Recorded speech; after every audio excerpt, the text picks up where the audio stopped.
The fourth advantage of group recruiting is in training.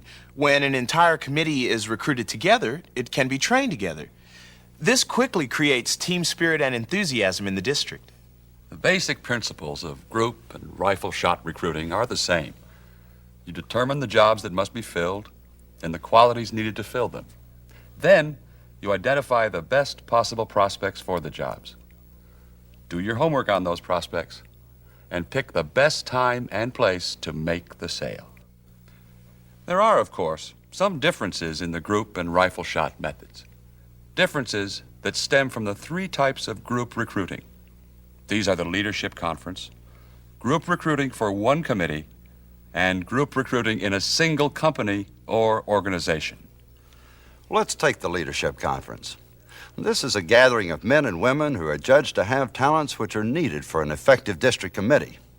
The leadership conference method is best when there are many openings to fill in many committees.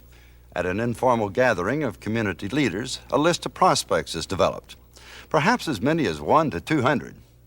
Each person on the list receives a written invitation to the leadership conference. The letter is signed by an influential leader of the community. The gathering is planned for 1 hour, or an hour and a half tops. At the meeting, the prospects are given an overview of scouting. The purpose of a district is explained, with emphasis on how the district helps scout units succeed. An inspirational program dramatizes how scouting helps youth, and someone covers the particulars of available district jobs. Prospects are then asked to commit to specific committee assignments, after which they are given initial job briefings in small committee groups. Among other things, they are given highlights books, which are designed for briefing as well as recruiting. After the leadership conference, individuals are quickly trained and put to work in the district. The next approach is group recruiting for a single committee. This is designed, as its name implies, for the complete staffing of a single committee. It begins with a list of viable prospects, 50% more than the number of positions to be filled, and the naming of a meeting host who can attract the prospects. What the host does is invite everyone on the list to his or her home, office, or club, or other prestige location, perhaps for lunch. The host and his friends make an inspirational presentation of the scouting story, tell of the urgent need to staff the committee, and ask for a group commitment to do so. Following the commitment, the group receives an initial briefing and gets organized to do the job. It sometimes makes sense to do group recruiting in a single company or organization. When that's the case, start by asking the company president or other organization leader to compile a list of qualified employees and call them together for a meeting. The meeting, usually held at the company location on company time, informs and motivates the prospects about scouting, identifies the need, and asks for commitments to work on committees. District leaders then match individuals to jobs all across the district structure and follow up with immediate assignments. In special cases, companies may be asked to adopt and maintain an entire committee.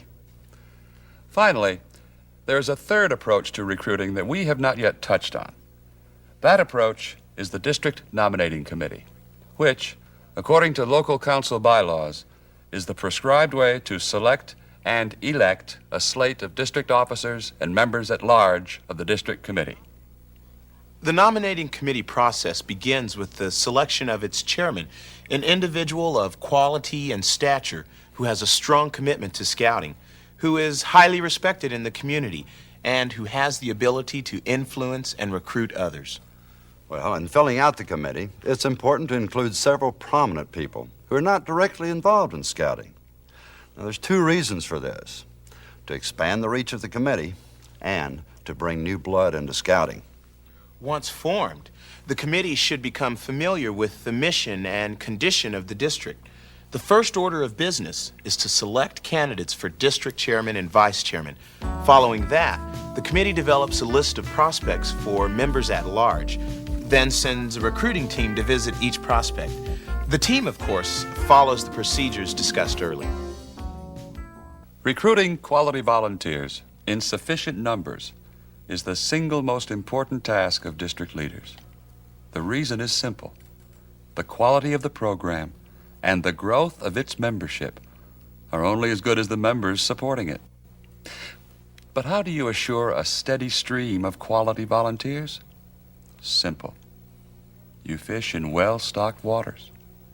You look to the scores of people who touch your life directly or indirectly every day.